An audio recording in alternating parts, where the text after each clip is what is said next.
तो class 11th में आज हम लोग स्टार्ट करेंगे unit and dimension. Physical word आप लोगों का हो चुका था।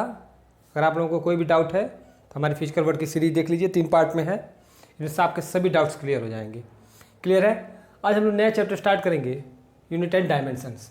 ठीक है ना? ये इंपॉर्टेंट चैप्टर है और इसमें अगर कंपटीशन के हिसाब से देखा जाए तो IIT एडवांस तक क्वेश्चन आते हैं। कुछ हिस्ट्री का टॉपिक है, कुछ एनालिसिस, जिसमें IIT एडवांस तक टॉपिक आते हैं। ठीक है ना? तो हम लोग इसमें क्या क्या पढ़ेंगे ये देखते हैं। यूनिट एंड डायमेंशन में हम लोग जो पढ़ेंगे वो पढ़ेंगे, पहला टॉपिक पढ़ेंगे हम लोग यूनिट। यूनिट क्या होता है? ठीक है ना? फिर हम लोग उसमें पढ़ेंगे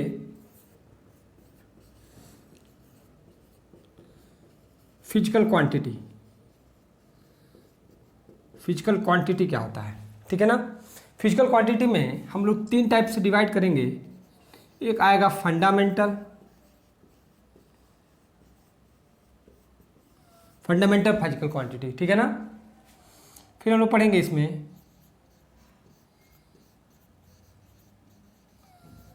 सप्लीमेंट्री फिजिकल क्वांटिटी और डिराइव्ड क्वांटिटी ये हम लोग 3 टाइप की डिराइव्ड क्वांटिटी पढ़ेंगे। फिर हम लोग पढ़ेंगे इसी डिराइव्ड क्वांटिटी के अकॉर्डिंग हम लोग पढ़ेंगे डायमेंशंस। डायमेंशंस क्या होते हैं और इसी डायमेंशंस के अंदर हम लोग पढ़ेंगे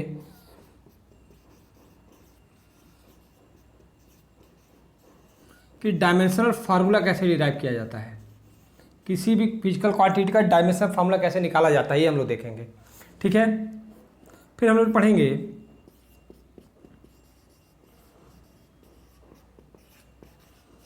डायमेंशनल एनालिसिस देखेंगे। इसमें भी 3 मेथड है। एक फार्मूला चेकिंग के थ्रू हम लोग देखेंगे। डायमेंशनल एनालिसिस जो करते हैं, एक फार्मूला चेक करके देखेंगे। एक डेरिवेशन ऑफ फार्मूला हम लोग देखेंगे। Derivation of formula. और हम लोग देखेंगे यहाँ पे सिस्टम कन्वर्जन। क्या पढ़ेंगे इसमें हम लोग? सिस्टम कन्वर्जन पढ़ेंगे कि आपको पता होगा कि 2 टाइप के सिस्टम होते हैं, MKS, FPS, CGS। ये कुछ सिस्टम्स होते हैं, हम लोग डिटेल में इसको आगे देखेंगे। क्लियर है? ठीक है? और फिर हम लोग जो लास्ट टॉपिक पढ़ेंगे इसमें वो पढ़ेंगे एरर एनालिसिस। तो ये टॉपिक हमारे पूरे यूनिट एंड डायमेंशन में ये टॉपिक्स है, इसको नोट कर लीजिए। ये हम लोग पढ़ेंगे। पहले समझ तो लीजिए पढ़ना क्या है।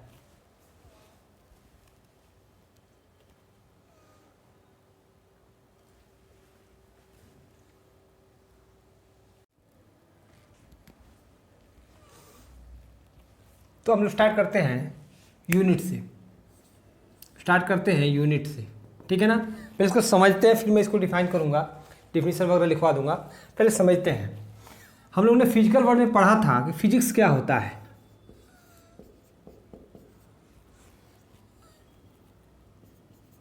फिजिक्स क्या होता था? फिजिक्स होता था कि हम क्या कर रहे थे? एक्सपेरिमेंट कर रहे थे। क्लियर? एक्सपेरिमेंट क्यों कर रहे थे? क्योंकि हमने क्या किया था, किसी चीज़ को ऑब्जर्व किया था। नेचर में जो भी हो रहा है उसको हमने क्या किया था? ऑब्जर्व किया था। ऑब्जर्व करने के बाद हमने क्या किया? इस पर एक्सपेरिमेंट किया। उस पर क्या किया? हमने एक्सपेरिमेंट किया। और एक्सपेरिमेंट के बाद हमने क्या किया? अगर वो एक्सपेरिमेंट सफल हो गया तो हमने क्या किया? लॉज बनाए। क्लियर है? ऑब्जर्वेशन किया, फिर इसको इस पर एक्सपेरिमेंट किया और लॉज बनाया। अगर एस सी वर्मा अगर आप लोग पढ़े होंगे, एस सी वर्मा आपके पास किताब होगी, अगर नहीं भी होगी तो मैं बता रहा हूँ कि उसमें एक स्टेटमेंट दिया है कि अगर कोई चेस बोर्ड है, आपको पता है कि चेस बोर्ड में 64 स्क्वायर होते हैं। गिन के 64 नहीं, मैं मानता हूँ कि अगर 64 होते तो मान लीजिए कि एक बंदा ए है और ये बी है, ये दोनों लोग खेल रहे हैं, ये ए और बी खेल रहे हैं। और सी जो क्या कर रहा है, इसको ऑब्जर्व कर रहा है। सी क्या कर रहा है? ऑब्जर्व कर रहा है। ए और बी खेल रहे हैं, इस गेम को खेल रहे हैं। ये जो बंदा है वो इसके बारे में कुछ नहीं जानता, अननोन है एकदम। ठीक है? तो ये क्या करता है? मूव करता है। ठीक है? जैसे ऐसे भी मूव होता है, आपको पता है, सीधा मूव होता है, तिरछा मूव होता है। तो क्या हुआ कि ये जो मूवमेंट है, जो ये लोग जानते हैं, इस नियम को जानते हैं, इस लॉ को जानते हैं, ये ए और बी इस गेम को खेलना जानते हैं, और बंदा ये नहीं जानता है। तो ये क्या कर रहा है, ऑब्जर्व कर रहा है। ऑब्जर्व करने के बाद उसने क्या किया कि अपना सोचा कि एक अपना रूल निकालें, एक अपना रूल निकालें कि इस गेम को खेलने के लिए अपना रूल निकालें। तो उस पर क्या किया, एक्सपेरिमेंट किया, और अगर वो रूल कुछ नया अगर आ गया और कहीं हो सके कि सफल हो जाए, सक्सेस हो गया जो इन्होंने रूल बनाया है उससे, तो उसने क्या किया, एक लॉ बना दिया। तो सिमिलरली फिजिक्स भी है कि नेचर में जो भी कुछ हो रहा है उसको ऑब्जर्व करना है, एक एक स्टेप देखना है। जैसे इसमें चेस गेम में एक एक स्टेप देख रहे हैं कि कैसे कैसे चल रहा है, वो एक एक स्टेप को फॉलो करना है, और स्टेप्स को देख के उस पर कुछ नया अपना अप्लाई करना है, कुछ अपना अप्लाई करना है। और अगर वो सक्सेस हो गया तो हमारा क्या होगा, लॉ बना दिया। और उस पर हमने क्या करा, आप देख ही रहे हैं कि आज कितनी टेक्नोलॉजी एडवांस हो गई। इसका रीजन क्या है, फिजिक्स है। ठीक है ना, जो भी इंजीनियरिंग है वो किससे रिलेटेड है, फिजिक्स से रिलेटेड है। क्लियर है, ठीक है। तो अब देखिए, इसे मान लीजिए, अब मैं यूनिट पे आता हूं कि सपोज हमने स्केल बनाया, क्या बनाया, स्केल बनाया, जिससे सिंपल सा मेजरमेंट करते हैं।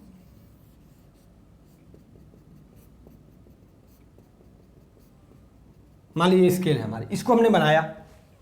तो इसको बनाने के लिए कुछ हमने ऑब्जर्वेशन किए होंगे, उस पर कुछ एक्सपेरिमेंट्स किए होंगे, तब तो हमने स्केल बनाई होगी।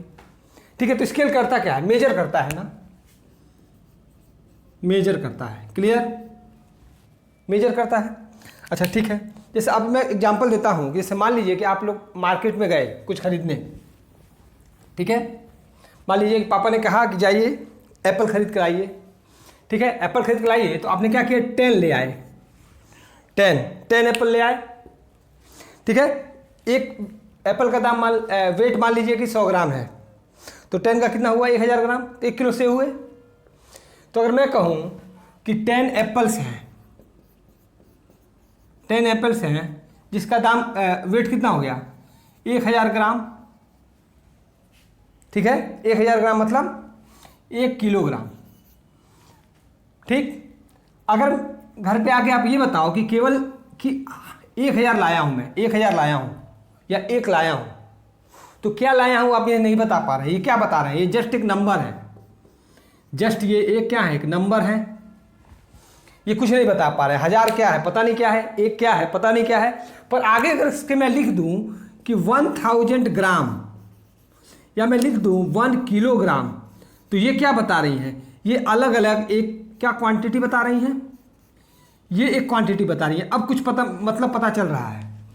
केवल 1000 बोल रहे थे तो कुछ मतलब पता नहीं चल रहा था, या कुछ 1 बोल रहे थे तो कुछ मतलब पता नहीं चल रहा था। पर जैसे हमने कहा कि 1000 ग्राम या 1 किलोग्राम या 1 मीटर, ठीक है, ध्यान समझिएगा, 1 मीटर, 1 सेंटीमीटर, क्लियर है ना, क्लियर है, 1 सेकेंड, तो ये सब क्या बता रही है, ये क्वांटिटी बता रही है। ये सब क्या बता रही है, क्वांटिटी। अगर मैं कहूँ 1, तो 1 क्या है, सेकंड भी हो सकता है, ग्राम भी हो सकता है, किलोग्राम भी हो सकता है, मीटर भी हो सकता है, कुछ नहीं पता। पर आगे अगर मैं लिख दूं कि 1 सेकंड है, तो क्या बता रहा है, एक क्वांटिटी को बता रहा है, एक क्वांटिटी को बता रहा है। और चूंकि हम लोग फिजिक्स पढ़ रहे हैं, इसको क्या से क्वांटिटी कहते हैं, इसको कहते हैं फिजिकल क्वांटिटी। इसको क्या कहते हैं, फिजिकल क्वांटिटी। ठीक है, तो एक क्वांटिटी है, ये क्या है, 1000 ग्राम, ये क्या है, एक फिजिकल क्वांटिटी है। और इस 1000 ग्राम में है क्या क्या, अब ध्यान से समझिएगा, 1000 ग्राम में क्या क्या है। यहां तक क्लियर है, समझ लीजिए, फिर मैं लिखवा दूंगा। अब मैं कहूं कि 1000 ग्राम है, तो 1000 ग्राम में क्या है, ये क्या बता रहा है, ये एक नंबर बता रहा है, और ये ग्राम क्या बता रहा है, उसकी यूनिट बता रहा है, ये है यूनिट। एक ऐसी फिजिकल क्वांटिटी, कौन सी क्वांटिटी, फिजिकल क्वांटिटी, जिसको रिप्रेजेंट करने के लिए क्या क्या चाहिए, नंबर चाहिए और उसकी यूनिट चाहिए। तो यूनिट क्या है, किसी भी फिजिकल क्वांटिटी को रिप्रेजेंट करने के लिए यूनिट का यूज करते हैं किसी नंबर के साथ, तो वो उसकी यूनिट बताता है। क्लियर है, और ये जो यूनिट है वो स्टैंडर्ड है, वो सब लोग फॉलो कर रहे हैं, पूरे वर्ल्ड के लोग यूनिट को फॉलो कर रहे हैं, gram, second, kilogram, metre, centimetre, hour, ये सभी क्या है, यूनिट्स हैं, जो सभी लोग क्या कर रहे हैं, इसको फॉलो कर रहे हैं। और यानी एक नंबर और उसकी यूनिट को मिला के कोई चीज़ रिप्रेजेंट किया तो उसको क्या कहते हैं, फिजिकल क्वांटिटी कहते हैं। ठीक है, तो यूनिट क्या बता रहे हैं, जब भी किसी नंबर के साथ कोई नंबर किसी के साथ अगर रिप्रेजेंट किया जाए जो एक फिजिकल क्वांटिटी को बताए तो उसको क्या कहेंगे, यूनिट कहेंगे।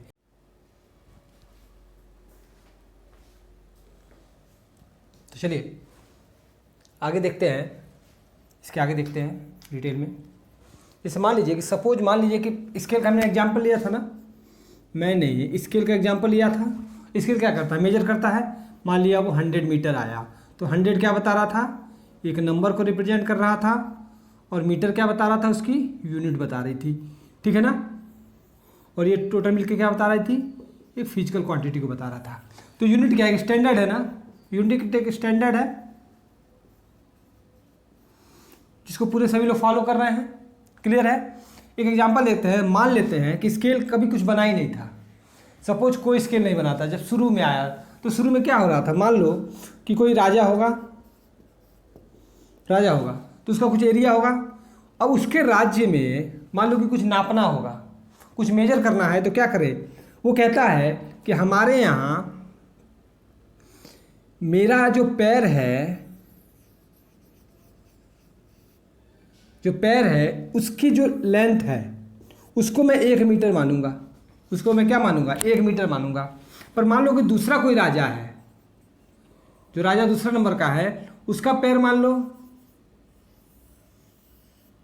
छोटा सा ही है, तो उसकी 1 मीटर यही हो गई। अगर मान लो कि इन दोनों को एक्सचेंज करना है तो गलत हो गया ना, एक्सचेंज करना, इनका 1 मीटर इतना बड़ा है, इनका 1 मीटर इतना ही छोटा है। क्लियर है, यानी मीटर क्या यूनिट बता रही है। तो एक ऐसा स्टैंडर्ड हो जो दोनों लोग फॉलो करें, क्योंकि अगर दोनों एक्सचेंज करेंगे तो इसको तो घाटा हो जाएगा ना, सॉरी इसको फायदा हो जाएगा, इसको घाटा हो जाएगा, है ना। ये अपना 1 मीटर देगा और ये अपना 1 मीटर देगा, तो इसको घाटा हो जाएगा। तो कुछ ऐसा स्टैंडर्ड फॉलो किया जाए जो सभी लोग फॉलो करें, कुछ ऐसा है, तो वही यूनिट होता है। यूनिट क्या होता है, कि स्टैंडर्ड होता है जो सभी लोग क्या करते हैं, फॉलो करते हैं। और यूनिट का काम क्या है, किसी भी नंबर के साथ रिप्रेजेंट किया जाता है ताकि किसी भी फिजिकल क्वांटिटी को, यूनिट क्या है, किसी भी नंबर को रिप्रेजेंट करना है, किसी भी फिजिकल क्वांटिटी को रिप्रेजेंट करने के लिए यूनिट कैसी होनी चाहिए, स्टैंडर्ड होनी चाहिए जो सभी लोग फॉलो करें। क्लियर है, समझ में आया यहाँ तक। तो हम लोग स्टार्ट करते हैं कि फिजिकल क्वांटिटी की डेफिनेशन है। यहाँ तक क्लियर आपको आया होगा कि एक यूनिट क्या है। यूनिट एक ऐसी चीज़ है जो किसी भी नंबर को रिप्रेजेंट कर रही है, एक स्टैंडर्ड क्वांटिटी है। ठीक है ना, सॉरी एक स्टैंडर्ड है जो किसी नंबर के साथ रिप्रेजेंट की जा रही है, किसके लिए, फिजिकल क्वांटिटी को रिप्रेजेंट करने के लिए। क्लियर है। और यूनिट कैसी होनी चाहिए, स्टैंडर्ड होनी चाहिए, इजीली अवेलेबल होनी चाहिए, जो सभी लोग उसको फॉलो करें। ठीक है ना, एक स्टैंडर्ड होना चाहिए। ठीक है, तो स्टार्ट करते हैं। चलिए देखिए, अब हम लोग स्टार्ट करेंगे फिजिकल क्वांटिटी की डेफिनेशन क्या है। तो स्टार्ट करेंगे यहीं से, स्टार्ट करेंगे फिजिकल क्वांटिटी। तो डेफिनेशन है फिजिकल क्वांटिटी की,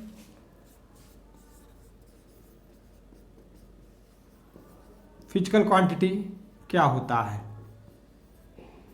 ठीक है ना, फिजिकल क्वांटिटी क्या है, एक quantity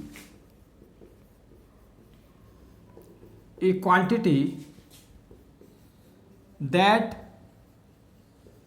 can be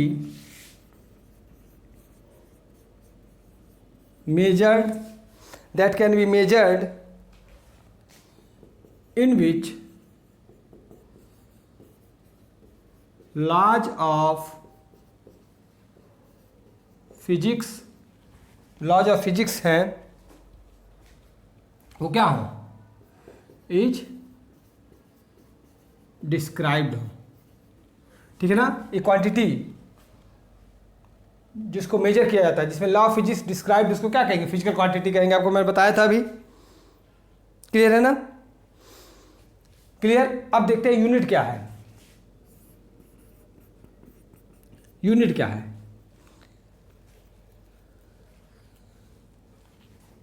all physical quantities, ये फिजिकल क्वांटिटीज है, समझिएगा। All physical quantities are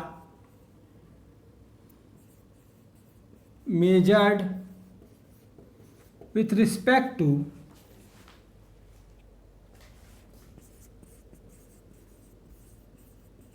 standard magnitude of the same physical quantity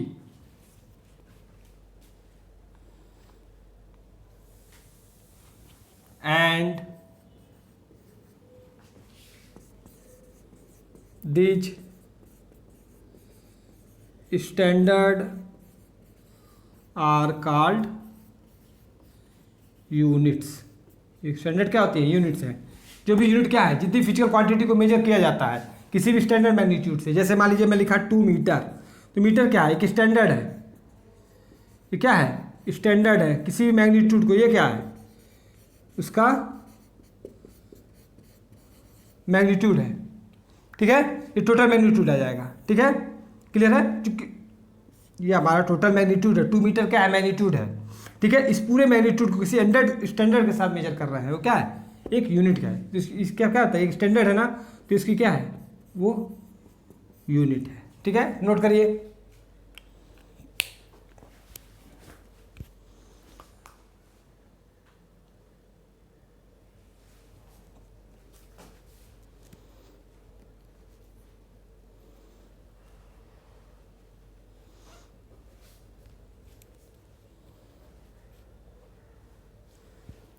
clear? अब देखते हैं किसी भी फिजिकल क्वांटिटी को रिप्रेजेंट करने के लिए क्या चाहिए। किसी भी फिजिकल क्वांटिटी को रिप्रेजेंट करने के लिए क्या चाहिए? एक नंबर चाहिए, उसकी यूनिट चाहिए। एन क्या है? एन एक नंबर है और यू उसकी क्या है? यूनिट है। ठीक है ना? तो फिजिकल क्वांटिटी को रिप्रेजेंट करने के लिए क्या चाहिए? एक नंबर चाहिए, उसके साथ उसकी यूनिट होनी चाहिए। यूनिट क्या होनी चाहिए? स्टैंडर्ड वैल्यू होनी चाहिए। इसको नोट करिए। यहां पे आपने एक चीज देखा, अभी मैं एक एग्जांपल समझाता हूं आपको। देखा कि यहां पे जो नंबर है और जो यूनिट है वो आपस में क्या है? इन्वर्सली प्रोपोर्शनल है। समझाता हूं मैं कैसे। देखिए, जैसे मैं ये कहता हूं कि 1 kilogram is equal to 1000 gram. Clear? यहां पे क्या है? ये एक नंबर है, यहाँ पे एक नंबर है, ये मान लिया N2 है। ये उसकी यूनिट है, मान लिया U1 है। ये इसकी यूनिट मान लिया U2 है। U2 है। तो अब ये देखिए कि N1 जैसे ही बढ़ा है, ये नंबर क्या है? इससे ये क्या हुआ है? इंक्रीमेंट हुआ है। तो इससे ये क्या हो गया है? डिक्रीमेंट हुआ है। यानी ये 1 से 1000 हुआ है, तो ये किलोग्राम से ग्राम हो गया है ना। यानी अगर एक बढ़ेगा तो दूसरा घटेगा, अगर एक बढ़ेगा तो दूसरा घटेगा। क्लियर है? तो इसका मतलब ये है कि जो एन होता है, जो नंबर होता है, इसकी जो यूनिट होती है वो आपस में क्या होती है? इन्वर्सली प्रोपोर्शनल होती हैं। क्लियर है? यहाँ से हम लोग चीज़ निकाल सकते हैं कि जो N1 U1 है वो किसके बराबर है? N2 U2 के। इसके आगे जरूरत पड़ेगी, इसको हम लोग देखेंगे सिस्टम कन्वर्जन में कि 1 किलोग्राम को ग्राम में कैसे बदलेंगे। ये MKS में है और ये CGS में क्लास 9 में आपने पढ़ा होगा। मैं डिटेल में और बताऊँगा, क्लास 9 में पढ़ा होगा। ये MKS सिस्टम है, CGS सिस्टम है। तो MKS को CGS में कैसे कन्वर्ट करेंगे? इस मेथड से हम लोग कन्वर्ट कर सकते हैं। ये हमारा फार्मूला आएगा, इसको नोट करिए।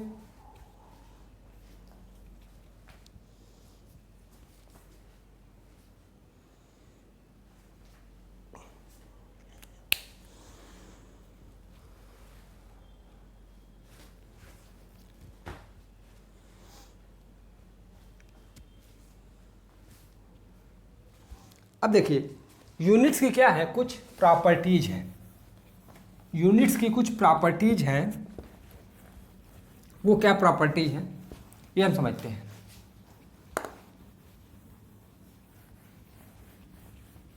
देखिए आप, मैंने ये कहा कि किसी भी फिजिकल क्वांटिटी को मेजर करने के लिए क्या चाहिए? एक नंबर चाहिए, उसकी यूनिट चाहिए।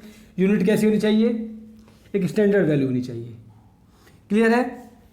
तो इसकी कुछ प्रॉपर्टी होनी चाहिए। जैसे मान लीजिए कि अगर मैं, ध्यान समझिएगा, अगर मैं एक जनरल मानता हूं कि एक ह्यूमन को, एक मैन को बात कर रहा हूं मैं, पुरुषों में एक कपड़ा बनवाना है तो 3 मीटर 3.5 मीटर लगता है। ठीक है ना?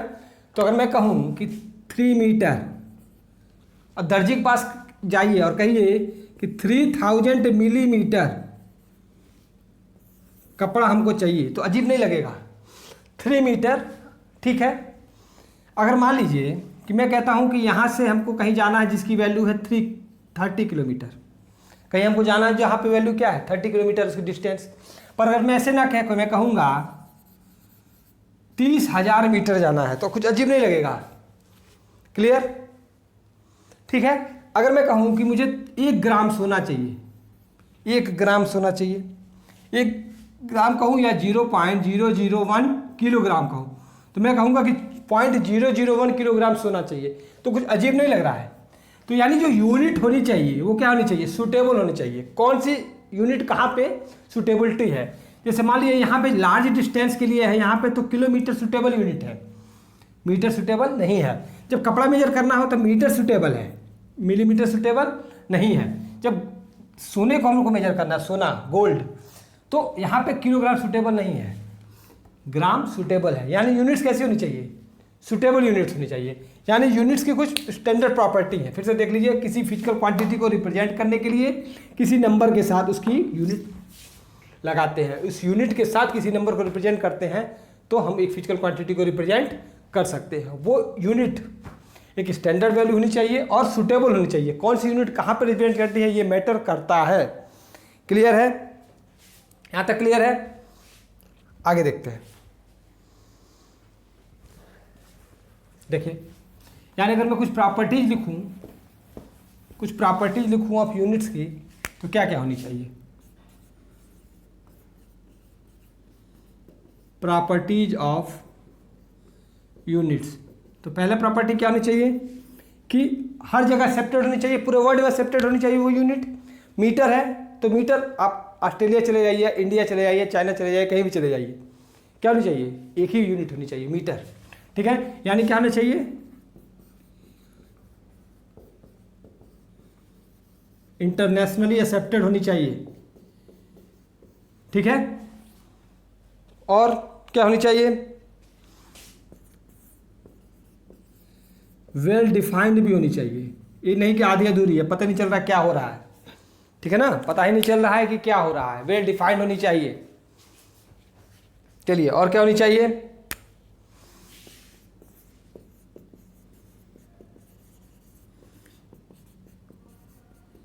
इजीली अवेलेबल होनी चाहिए, और हर जगह इजीली अवेलेबल होनी चाहिए। ऐसा नहीं है कि कुछ ऐसी यूनिट हम मान लें कि इजीली अवेलेबल ही नहीं है।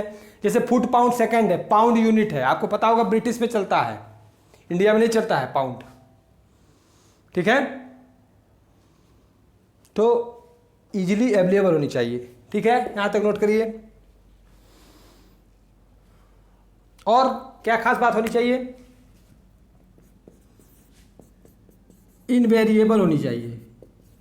ये नहीं कि एक जगह से दूसरी जगह जाए तो उसकी जो यूनिट्स है वो वेरी कर जाए, इनवेरिएबल होनी चाहिए। क्लियर है? तो नोट कर लीजिए यहाँ तक। तो यहाँ पे आपकी यूनिट्स खत्म हो गई, यूनिट खत्म। इस पर न्यूमेरिकल वगैरह हम लोग आगे देखेंगे, पर एक यूनिट जो टॉपिक है वो क्लियर हो गया। ठीक है, कि यूनिट क्या है? किसी भी फिजिकल क्वांटिटी को रिप्रेजेंट करने के लिए किसी नंबर के साथ एक स्टैंडर्ड को यूज किया जाता है, उसी स्टैंडर्ड को हम लोग यूनिट कहते हैं। ठीक है, कोई भी फिजिकल क्वांटिटी केवल एक नंबर से रिप्रेजेंट नहीं की जा सकती जब तक उसके साथ कोई यूनिट ना लगाएं। और वो यूनिट कैसे होनी चाहिए? सूटेबल होनी चाहिए। कहाँ पे कौन सी यूनिट रिप्रेजेंट कर रहे हैं ये मैटर करता है। क्लियर है? और इजीली अवेलेबल होनी चाहिए, इंटरनेशनली एक्सेप्टेड होनी चाहिए, वेल डिफाइंड होनी चाहिए, और इनवेरिएबल होनी चाहिए। ठीक है, अब हम लोग नेक्स्ट टॉपिक पढ़ेंगे, फंडामेंटल क्वांटिटीज। फिजिकल क्वांटिटी हो गई थी, कोई भी क्वांटिटी को फिजिकल क्वांटिटी क्यों कह रहे हैं? क्योंकि उसमें फिजिक्स है, फिजिक्स को स्टडी करने के लिए उस क्वांटिटी को हम लोग फिजिकल क्वांटिटी कह रहे हैं। यहाँ तक क्लियर है? अब हम लोग पढ़ेंगे next topic, fundamental quantity. Okay,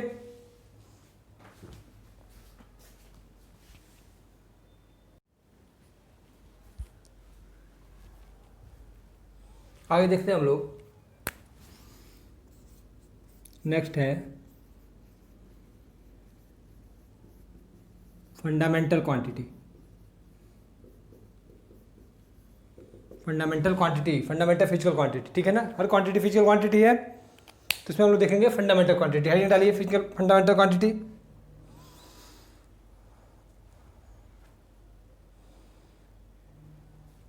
समझते हैं फंडामेंटल क्वांटिटी क्या है। What is fundamental? फंडामेंटल मतलब बेसिक, एकदम बेसिक।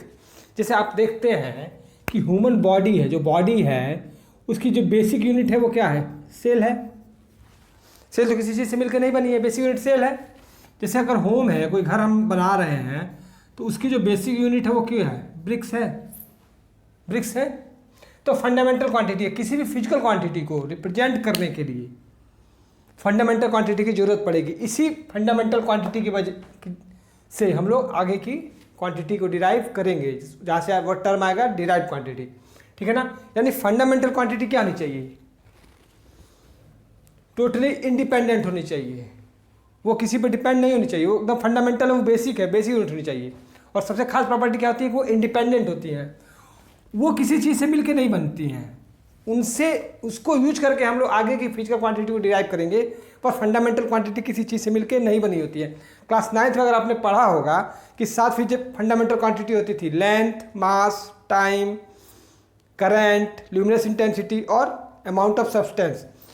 तो इसी चीज़ को हम यहाँ पे देखते हैं कि फंडामेंटल क्वांटिटी क्या है। फिर से समझ लीजिए, फंडामेंटल क्वांटिटी वे क्वांटिटी हैं जो इंडिपेंडेंट है, इंडिपेंडेंट ईच अदर है, एकदम इंडिपेंडेंट है, वो किसी चीज़ से मिलकर नहीं बनती है। उसको यूज करके हम लोग अदर फिजिकल क्वांटिटी को डिराइव करते हैं, ठीक है। तो डेफिनेशन देखते हैं कि a set of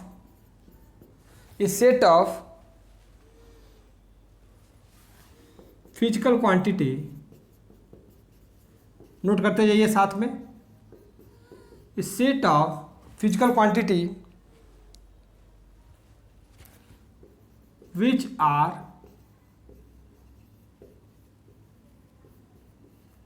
completely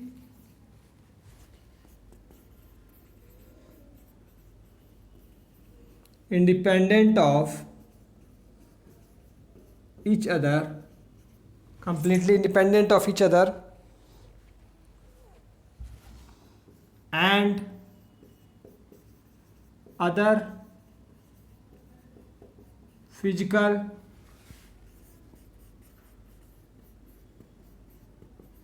quantities can be expressed in terms of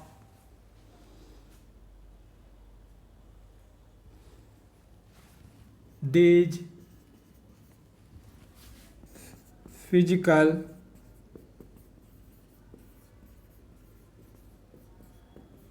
quantities। Clear है ना? A set of physical quantity which are completely independent of each other, independent है, and can be expressed in terms of this physical quantity. Clear है? ये definition है, note करिए।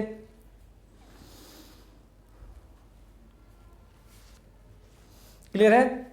7 physical quantity हैं, आप देखिए, लिखिए, there are 7 fundamental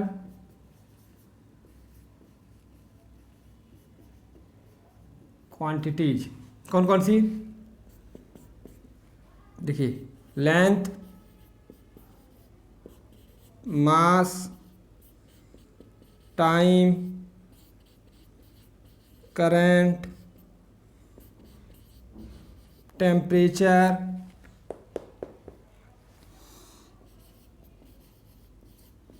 amount of substance और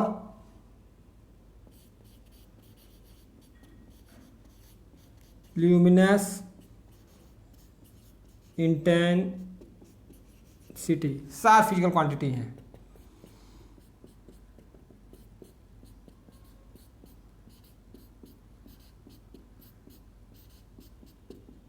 नोट करिए, नोट करिए।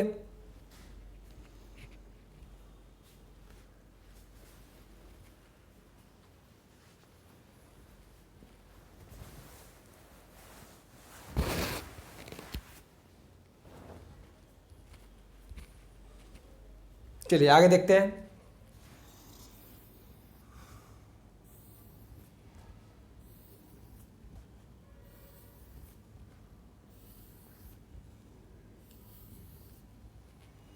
अगर मैं इनकी यूनिट्स की बात करूं, तो लेंथ की यूनिट होती है मीटर, मास की यूनिट होती है किलोग्राम, टाइम की यूनिट होती है सेकेंड, करंट की यूनिट होती है एम्पियर, टेम्परेचर की यूनिट होती है केल्विन, अमाउंट ऑफ सब्सटेंस की यूनिट होती है मोल, और ल्यूमिनस इंटेंसिटी की यूनिट होती है कैंडेला। नोट करिए, ये इसकी यूनिट्स हैं।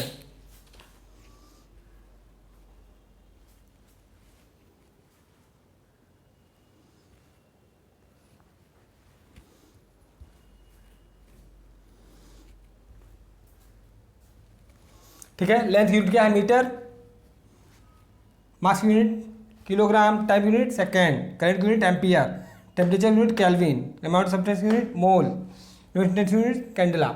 डिनोट कैसे करते हैं, एग्जाम्पल के साथ समझते हैं हम, एग्जाम्पल के साथ समझते हैं कि कैसे डिनोट करेंगे। क्लियर है? देखिए, अब मीटर को हम कह सकते हैं एग्जाम्पल के साथ 2 मीटर, एम को कैसे डिनोट कर रहे हैं, मीटर को एम से, किलोग्राम को जैसे मान लीजिए 2 किलोग्राम हो सकता है, सेकेंड को 2 सेकेंड। क्लियर? एम्पियर को डिनोट किया जाता है ए से, क्लास 10 में आपने पढ़ा होगा। ठीक है, केल्विन को मान लीजिए 20 केल्विन आया कैपिटल के से। ठीक है, मोल को मान लीजिए 100 मोल, ऐसे डिनोट किया जाता है। क्लियर है? और मान लीजिए कि 20 कैंडला, ऐसे डिनोट किया जाता है। क्लियर है? तो फंडामेंटल क्वांटिटी को मीटर कैसे रिप्रेजेंट करेंगे, एम से, किलोग्राम को केजी से, सेकेंड को एसई से, एम्पियर को कैपिटल ए से, केल्विन को 20 के कैपिटल के से, मोल को एम एल स्मॉल से, कैंडला को सी डी से। ठीक है, तो नोट करिए।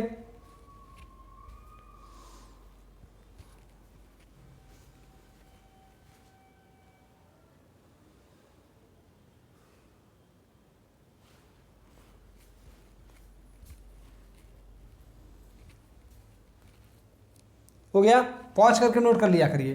ठीक है, तो ये हमारे यहाँ पे फिजिकल क्वांटिटी कंप्लीट होती है।